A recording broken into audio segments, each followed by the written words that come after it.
Nous allons maintenant apprendre à tracer des surfaces. Nous allons tracer une surface relativement simple, z égale x au carré moins y au carré, avec x et y tous les deux compris entre moins 1 et 1.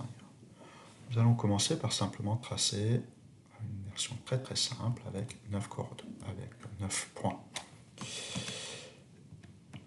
Alors, on commence par définir les coordonnées x, qui vont donc être moins 1, 0, 1. Y, ici, c'est la même chose, donc on ne va pas se fatiguer.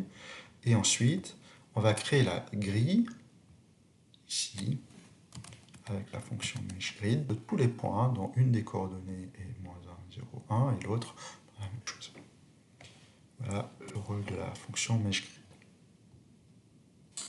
Ensuite, si vous voulez voir ce que cela donne,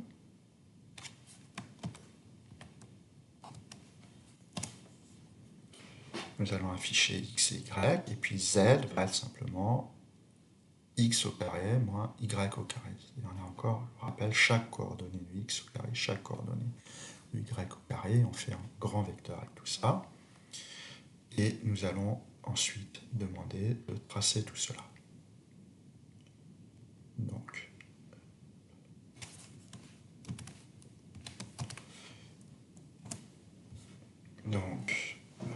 nous ouvrons une figure. Nous allons utiliser plot de surface. Donc ça va être la surface, dans la première coordonnée x, la deuxième y, la troisième z, où z c'est x au carré moins y au carré. Et je viens de faire ça 2 fois. Et je vous rappelle que pour ce que ça marche, il faut que nous créions d'abord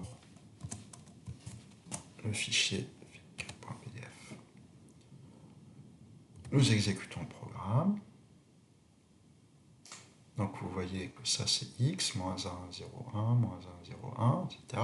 Y, moins 1, moins 1, moins 1, c'est-à-dire on va avoir le vecteur moins 1, moins 1, 0, moins 1, 1, moins 1, etc. Et regardons la figure. C'est une figure très basique puisque c'est 9 facettes et malheureusement c'est statique. Si vous avez la chance d'avoir installé, vous pouvez manipuler cette figure. Alors faisons le tout de façon un tout petit peu plus évoluée. En traçant vraiment la surface, tout ce qu'il suffit de faire, c'est de remplacer l'instruction ici par quelque chose qui va nous donner beaucoup plus de points. Donc on va prendre 100 points entre moins 1 et 1. Surtout, ne les affichez pas, vous en auriez plusieurs pages. Donc x va contenir 100 points entre moins 1 et 1. Y, c'est les mêmes.